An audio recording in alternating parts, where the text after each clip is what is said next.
Welcome to Where Does Food, the food history podcast about the history of food. I'm your host, Tim, with your other host. Party people, I'm Elle. And today we are learning all about potato chips or crisp. If you're a foreigner. No, I'm kidding. If you just aren't in America. Crisp. Elle. Tim. It's my birthday. Let's get that out of the way. Season 2. Birthday.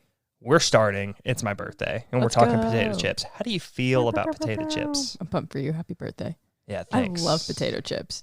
Doritos are probably my favorite type of like chip overall, but like you think about potato I was chip. thinking about this on the way here, and it's like Doritos kind of hit. The Lay's classic standard. Yeah. I love chips. Chips are great. So on a scale from 100 to 204 Lay-flavored potato chips, where do you land? By the way, if you're wondering where that scale came from, it's the fact that Lay's has had 204 flavors of chips in their history. That's wild. Yeah, that's way too many flavors. So where you at? 1 to 204. Where you feeling? Where do potato chips land for you? Let's hit like 155. They're up there. That is way up there. They're up there. They got space to grow. Yeah, I think they're great. They do have space. You're right. They have space to go up. Yep. They have space to go down. I'm saying. But they're way they're over. pretty solid. Yeah, they're way over mid. What? You know what I mean? So like, Come on. well, 100's mid. I'm just saying, you're affectionate about them. I love you like them. Absolutely. You hear that, fans? My after-school Send snacks. Elle some chips. Send me all the chips. To P.O. Box. No, I'm fucking with you. Like, I have already said I refuse to ever gifts. set up anything where trust you food guys. is involved. Just seems... Appreciatively. Yeah. We don't know the kind of conditions. Anyways, continue. Yeah, it just seems a little sketch. All right, so I want to give a shout out to Deborah Kelly over at MASH.com. She has an incredible article that just was like my center point of research, essentially. Okay. It was just really well, formed, and a lot of my research from there was just like clicking on little like links where she got a lot of her information from. Yes, so absolutely. it was just me like doing due diligence like on top of her already incredible thing. So shout out to her at mash.com. You can find it, and it's a great article. I suggest it. Hey guys, welcome to the ad section. I'm here to tell you real quick about Anchor by Spotify. You may have heard us talk about Anchor at the end of our episodes, is because Anchor is the platform we use to distribute our podcasts. It's totally free. It helps us distribute our podcasts to different platforms. That's how we're on Apple Podcasts. That's how we're on Google Podcasts, CastBox, you name it. They've helped us do that. You can record directly on the app, on the webpage, so you don't even need a super fancy setup. It's super straightforward, totally free. So download the Anchor app or go to anchor.fm to get started on your podcast or whatever you like to do. All right, guys, enjoy the rest of the episode. All right. So let's get started with the beginning and the lore surrounding potato chips, because there's a lore, there's mystery, we don't even know. Okay. But we kind of know. I'm thinking about the look of the Irish. Yeah, so that movie. We do kind of know. Okay. But there is like a tall tale that gets strung along as the origin of potato chips. Okay. So the common one is that in the summer of 1853, there was a man named George Crumb. He was a cook, and he worked at a place called Moon Lake's House in Saratoga Springs. Saratoga Springs is actually like, apparently it is the potato chip place. Okay. So he worked at a place, Saratoga Springs, and a wealthy guy named Cornelius Vanderbilt. Oh. Yeah. That sounds familiar. You know him.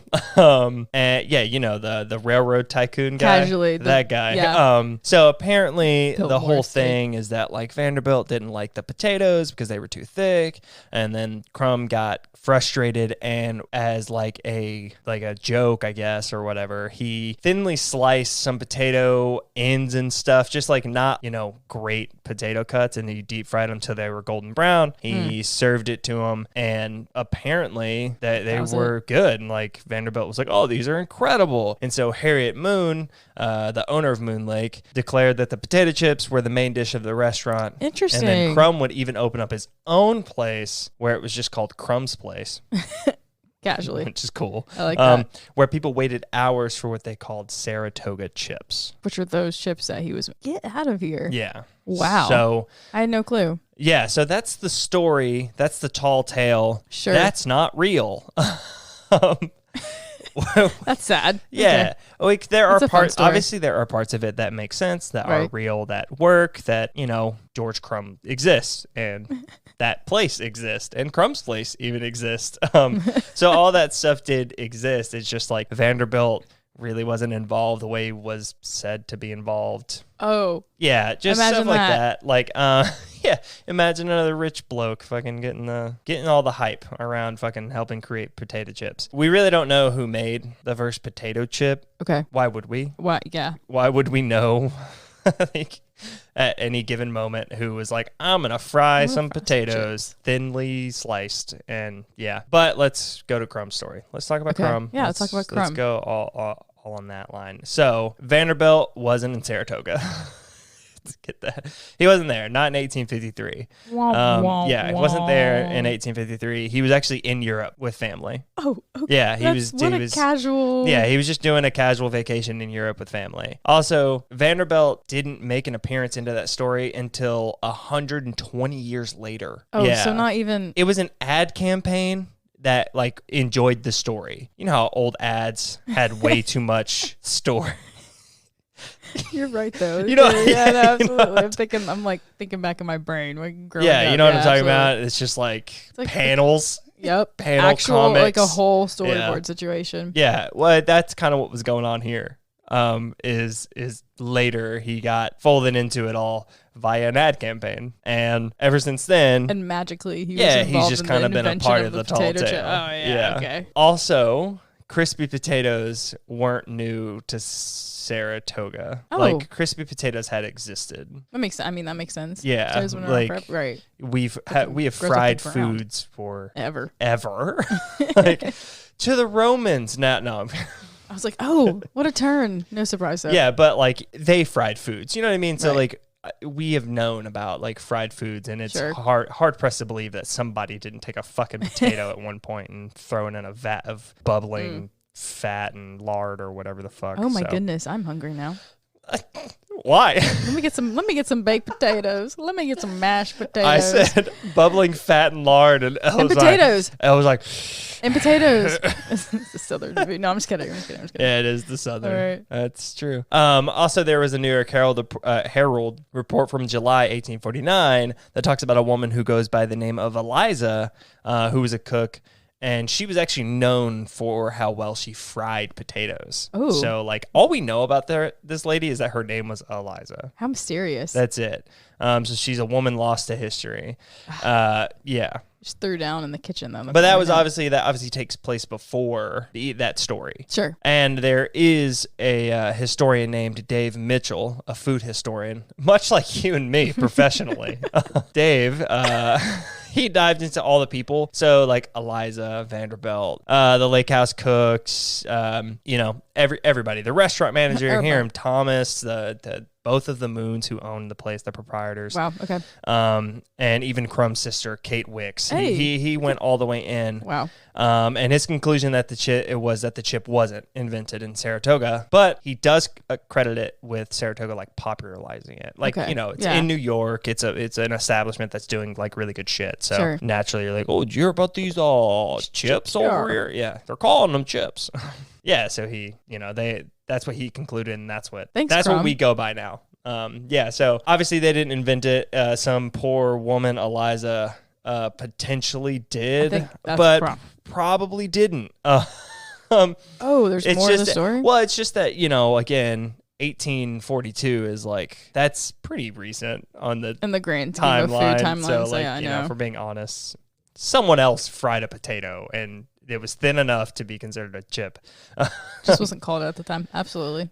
But so yeah, the potato chip does pop up earlier in a book by William Kitchener, who's a doctor. MD. It was called the Cook's Oracle in 1822. Okay. So 20 years earlier. The recipe called for thinly shaved potatoes and to be cooked in lard or drippings until crisp, left to cool, and then salted, which is backwards. Don't ever do that. If you're frying anything, you pull it out, you salt it immediately. You don't want it to cool and then salt. The salt's not going to go anywhere. It's just going to go to the bottom of your basket. You don't want that.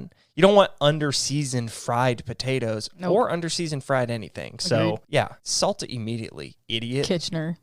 1822. Figured he'd know his shit. Gosh. Idiot. Idiot. I'm pretty sure the Romans were cultivating oysters, okay? I think you can fucking salt your food. Idiot. Figure it out, idiot. You don't want to get burned by the oil, I guess. I don't know. The lard. Sorry. The drippings. Here's another fun thing about Bill's book. Bill actually prefaces the book as a guide to help people understand proper nutrition. Oh, and we're frying things in that book? So, okay. Potato chips were potentially considered they're a healthy food. They're a vegetable. They are a vegetable. They are actually nutrient dense. Like, potatoes by themselves are not bad. They get a bad rap. Agree. All these fucking low-carb diets and this fucking stupid-ass keto nonsense. All that dumb shit that everyone does. Don't worry, it'll be out of fucking style in like 2 years. But like all this stuff like gives the regular old russet a bad name, or any potato that isn't a sweet potato, pretty much. And then sweet potatoes got really I'm going on a side thing. Sweet potatoes got really popular because they're like, they have like a lower glycemic index than like a russet potato. So like if you have a need for the glycemic index, which mostly is just for people with diabetes that use that, that's kind of like a guide. And russet potatoes are higher than sweet potatoes. So sweet potatoes got this like thing of healthier. They're healthy. And it's like they're not really any different or healthier because potatoes aren't unhealthy. Like the fried part is the quote unquote unhealthy part. But also like, dude, if you like fries and chips, just eat some. Like, God, don't deprive yourself, man. Like, gosh, just eat some. Enjoy your life. Enjoy potatoes. Enjoy russets. You know, bake them up. Hashtag enjoy russets. Hashtag enjoy russets. They deserve your consumption because they're nutrient dense. They're a root vegetable, damn it. They got potassium, more potassium than a banana. Yes. So maybe munch on some raw potato before you eat that next banana that has higher sugar than. All right, I'm moving on. I was like, I don't know about that. So potato chips, they never got patented. Oh, so interesting. That's like the first thing that usually happens with this shit. No one patented it. Crumb didn't patent it. No one patented it. They just kind of floated around. So, how nice of them. Yeah. So even though like Crumb potentially helped like bring the chip into the spotlight, like in the U.S. at least, you know, he didn't really make anything extra outside of his restaurant on like the invention of it. Interesting. So, yeah, that's another fun thing about chips. They weren't patented, which is probably why it's even harder to kind of like pin down when and what timeline. Typically, you can kind of follow historical patterns in cookbooks, and that kind of gives you an idea, like in theory, right, of where things are coming from. Let's kind of go in and talk about just how they were served. We didn't always have the mass manufacturing, the food marvels of our modern society. Yes, where you go into a store and it just has every food you could possibly imagine. It doesn't matter if they're out of, you can go buy strawberries right now. Why?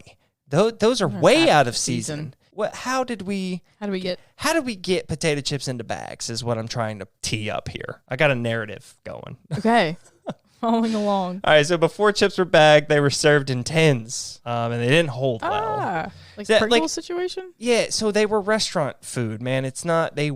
You're not going into a bodega and getting chips. Like, you know, that wasn't happening. Right. So, like, they were served in tins just means, like, they were, like bread in an Italian restaurant. They were just served. They were like, hey, you walk in, here's some chips. Here's chips on a table, which is theoretically, I believe, what George Crumb did at his restaurant. That's sense. Like, you walked in, bring it back. You walked in, you just had bowls of like regular potato chips. Okay. Not tortilla chips. Well, I love tortilla chips, but like like potato chips. I want to go into a restaurant and there just be potato chips. I'd be down for that. That would be awesome. That's a good little munchie. Yeah.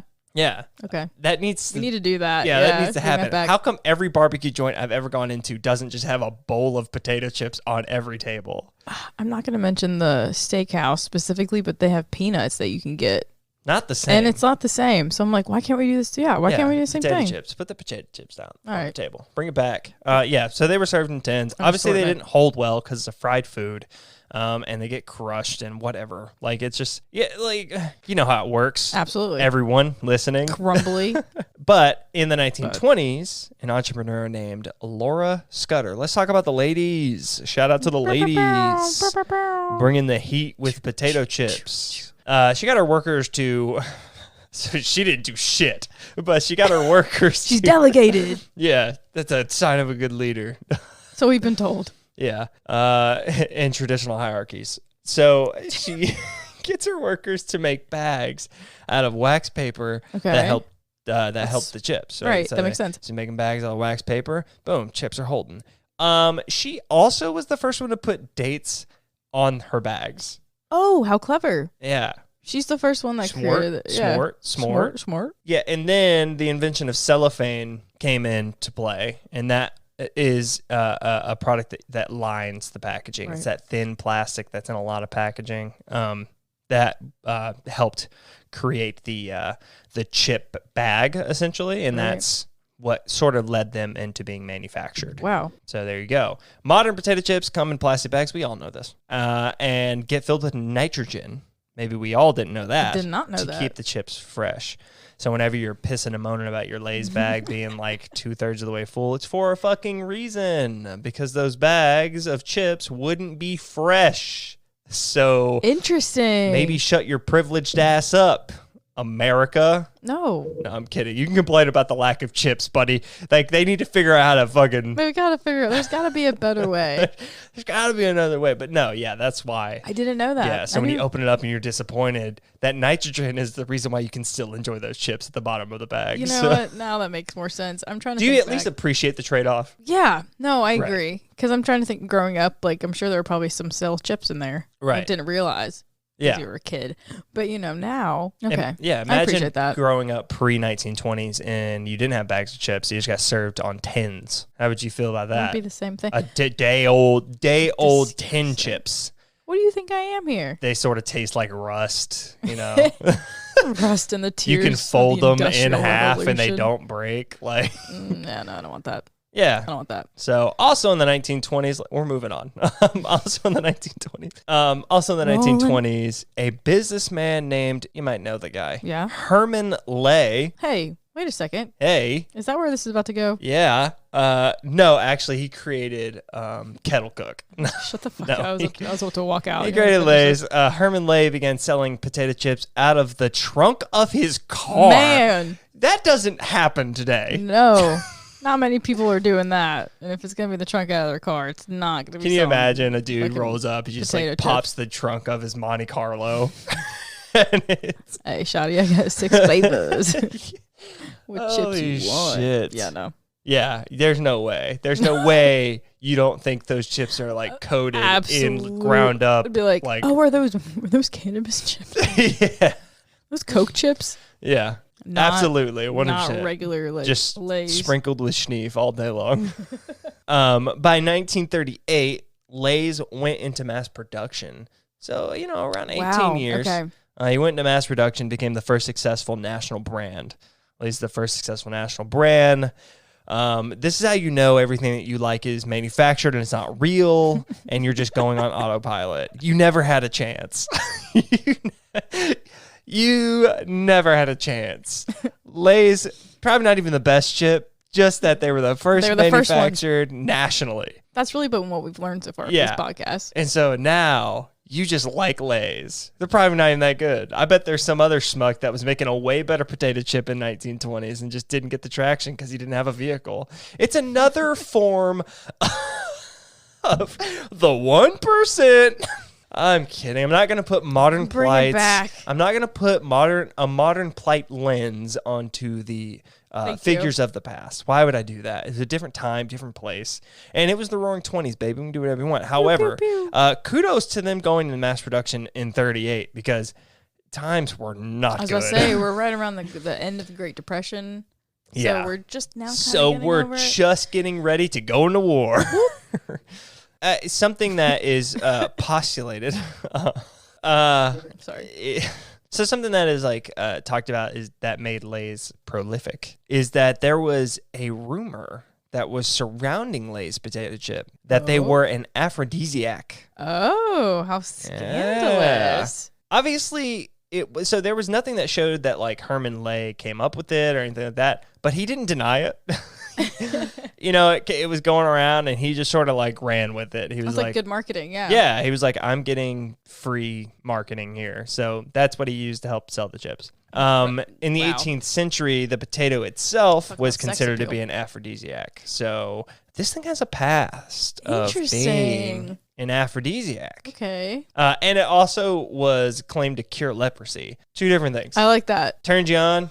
And help your libido and cure your leprosy. So the potatoes, man, killing potatoes, and they have more potassium than the banana. We won't learn about that until later when food science catch up. So in 1963, Lay's hired the advertising company Young and Rubicam, and they came up with the phrase, "Bet you can't just eat one." Is that a challenge? Yeah. So, and that's kind of the phrase that Lay's runs with. That's their whole thing. Is like, wow, you're gonna have more than one, and so they came up with that back in the 60s. Your whole life is a lie. Everything is advertising. You're primed, baby. The moment you're born, bet you can't just eat one potato chip, and you're like, I guess I can't. I guess I can't. You're right.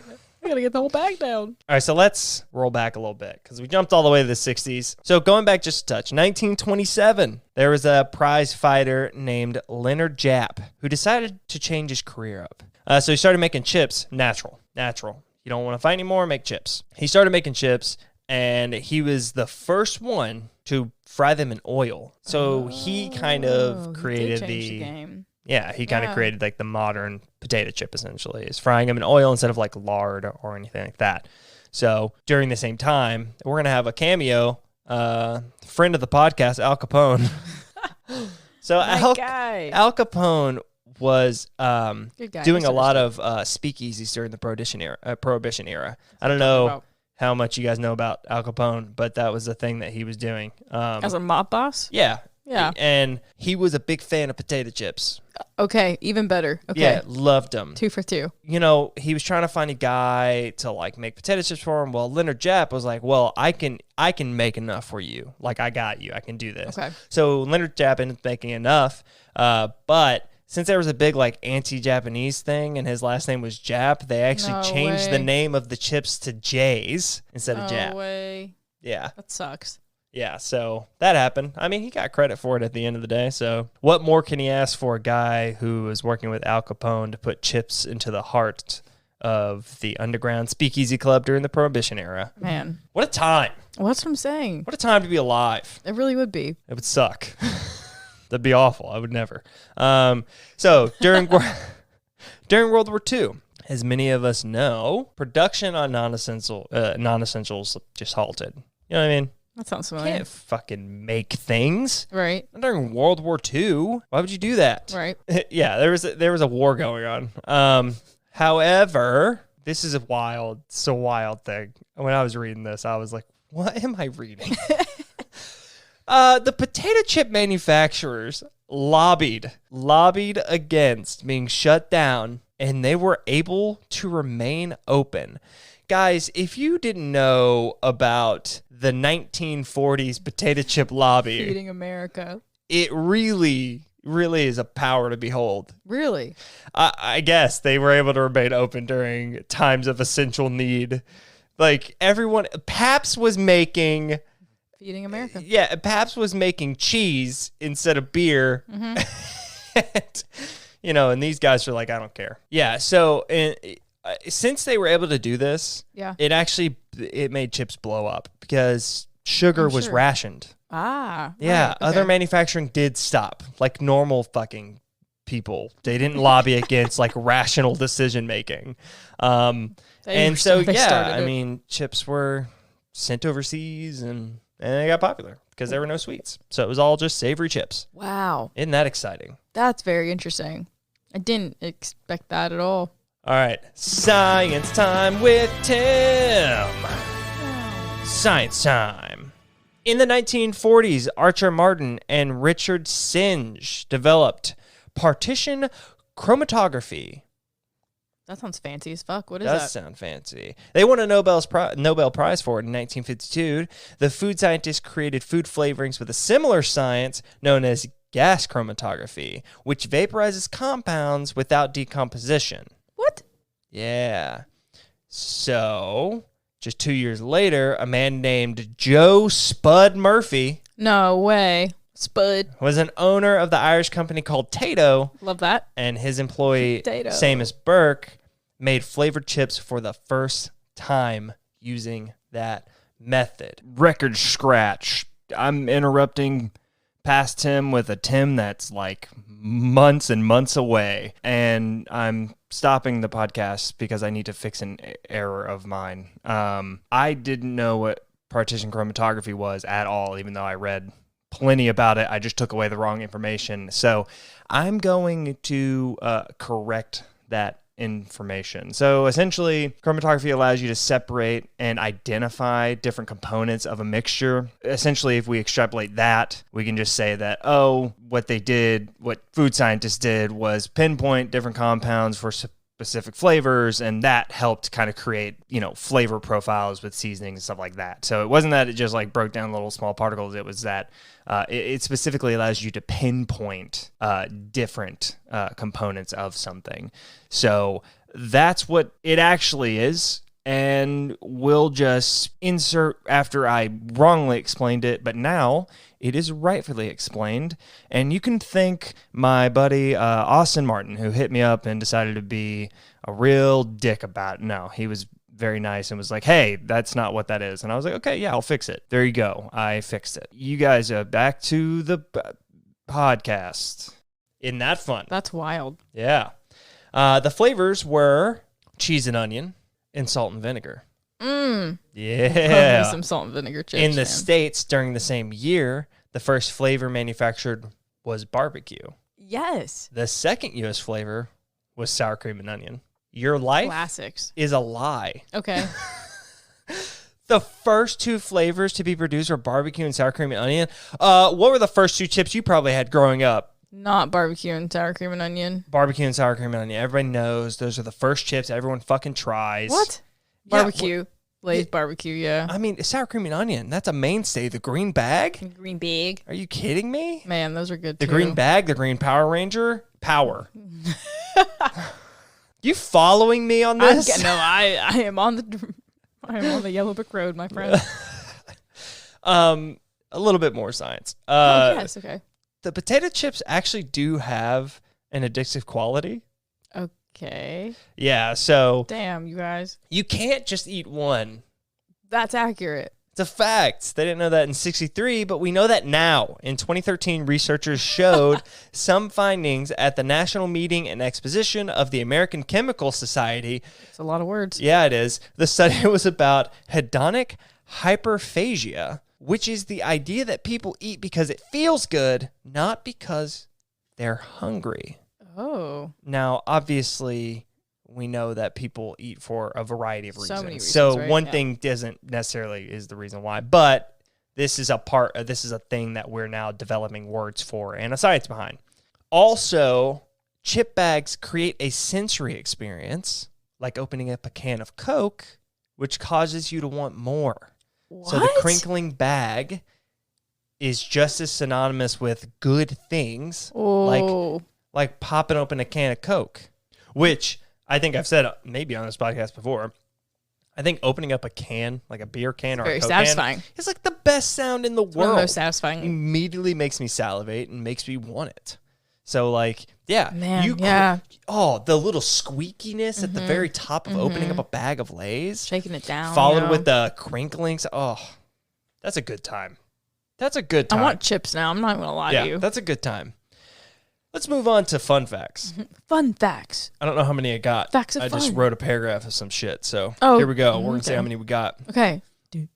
According to the Northern Plains Potato Growers Association, the NPPGA, that great establishment, the average American eats around 4 pounds of potato chips a year. That's it?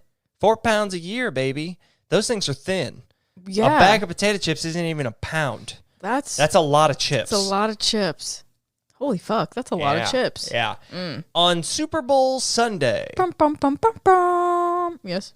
I think our podcast is going to get taken down for saying Super Bowl Sunday. On the Big Game Sunday. On Big Game Sunday, it is said around 11.2 million pounds of chips are eaten. That, I don't know how they got that fucking number, is amazing. 11.2 million? Yeah, humans are insane. That's absurd. That's an insane amount. Because it's like, you think about how many people are actually actively watching the Super Bowl. No one. I would say that the amount of viewers on the Super Bowl, how many do you think percentage-wise are tuned in? It's got to be like under 50. It's got to be like 15 to 20%. I'm pushing a third. I'm going to push 33%.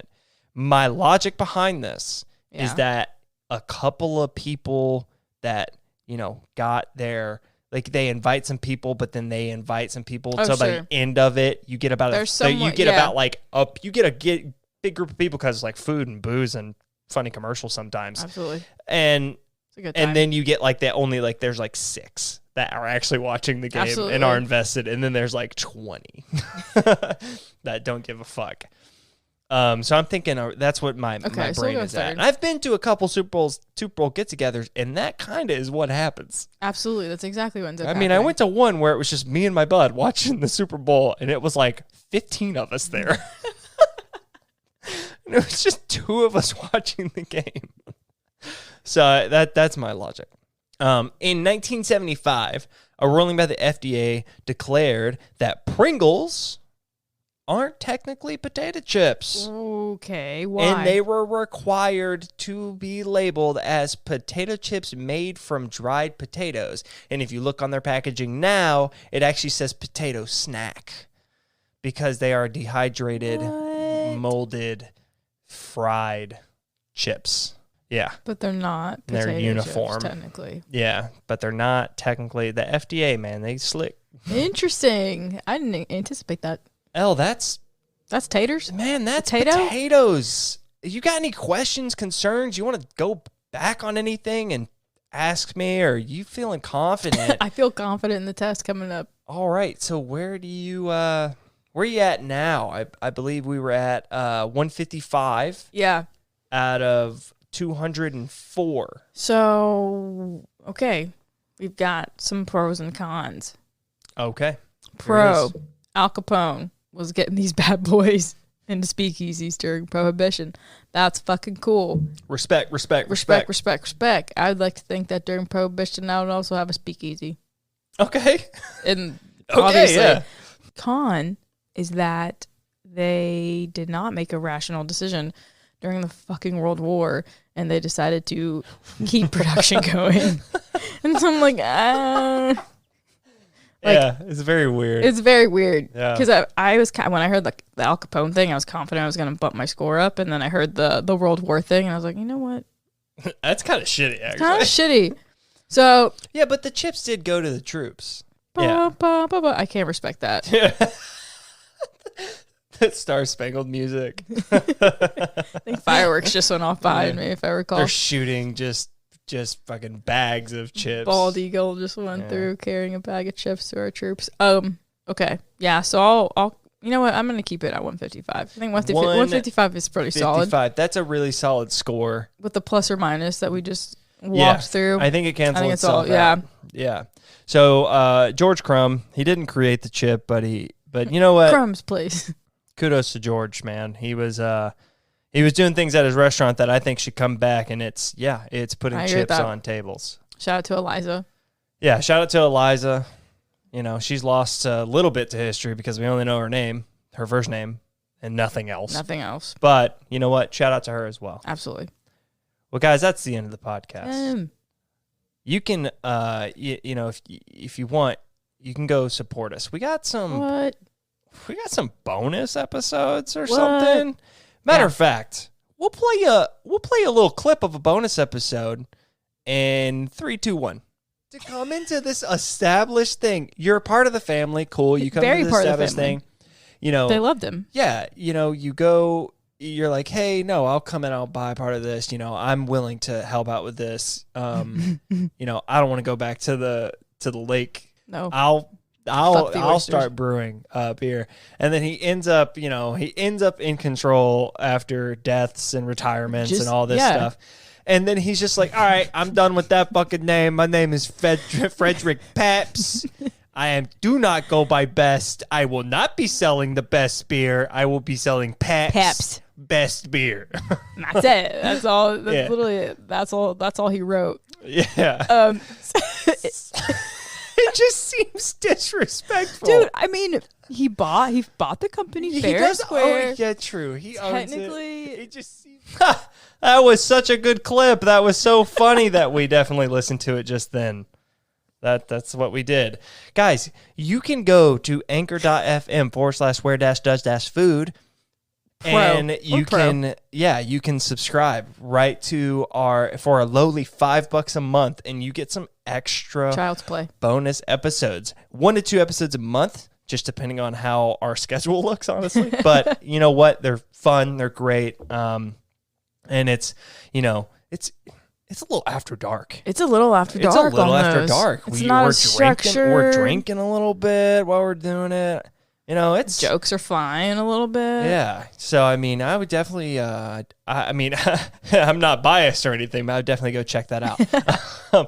Guys, you can find us on Twitter at Where Does Food. You know, that's where it's at. You can find me at Tim Wehunt. You can find Elle at El Chapo. 3 underscores. 3 underscores. Elle 3 underscores Chapo. You can find her there. Guys, you can follow us. You can add us. You can shout at us. You can let us know what foods you want to hear. Yeah. You can correct us if we got any information wrong. You know what? Give us food recommendations. We're humans too. We're fallible. Okay? I mean, that's just a fact of life. So, maybe ease up. Yeah, Tim. Oh, yeah. Maybe ease up a little bit on us, actually. I agree. No, I agree with that. Yeah. I'd appreciate it. Maybe ease up on everyone. Not everyone's going to be perfect, guys. Okay? Everybody makes mistakes. Yeah. So drop your parasocial bullshit. Okay, I'm done. I'm moving on. I got heated. I'm sorry. I'm moving on. I know. Come on. Yeah, we're moving on. Step down. Did I miss anything? No, I think you hit the socials. I feel like the outro is real quick. You hit the Patreon. Yeah. Not Patreon. Not Patreon. Thank you, Anchor. Not Patreon. Not Patreon. Anchor. Not a sponsor. Not a sponsor. Yeah, no, you hit it all. Wow. Edit that out. Okay, cool. That sounds great. Yeah, man. just edit that part out and then, yeah. Yeah, we'll edit this part out. Yeah. Okay. You guys have a great one. Have a great day.